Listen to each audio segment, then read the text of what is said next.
நீங்க ஜெபிக்கிற ஜெபமும் நான் ஜெபிக்கிற ஜெபமும் இயேசுவானவர் கேட்டுக்கொண்டு இருக்கிறார். அவர் கேட்காத தெய்வம் அல்ல.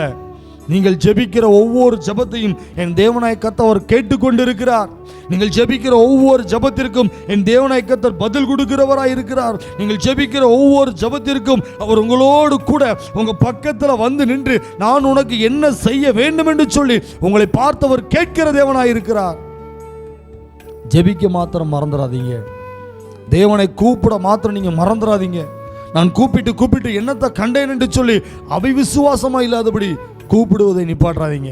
இந்த பர்திமே என்கிற குருடன் மார்க் 10ஆம் அதிகாரத்தில் பார்த்தீங்கன்னா 46லேருந்து 52 வரைக்கும் இருக்கு. அவன் சத்தமாய் கூப்பிடுகிறான்.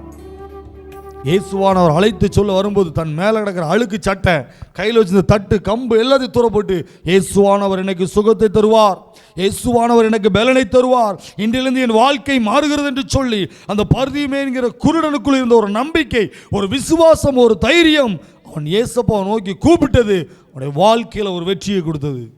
இன்றைக்கு உங்களோடு கூட பேசுகிறார். நீங்கள் என்ன சூழ்நிலை இருக்கிறீங்க, எந்த வியாதியோட கூட இருக்கிறீங்க, எவ்வளவு பலகீனத்தோடு உட்கார்ந்து இருக்கிறீங்க, நீங்கள் செய்ய வேண்டிய ஒன்றே ஒன்று, தாவீதின் குமாரனே எனக்கு இறங்கும், இயேசுவே எனக்கு இறங்கும், எனக்குள்ள இருக்கிற பலகீனங்கள் மாறட்டும், எனக்குள்ள இருக்கிற சுகவீனங்கள் மாறட்டும் என்று சொல்லி என் தேவனாகிய கர்த்தரை நீங்கள் நோக்கி பார்க்கும் பொழுது உங்களுக்குள்ள இருக்கிற வியாதியை என் தேவனாகிய கர்த்தர் எடுத்து போடுகிறார்.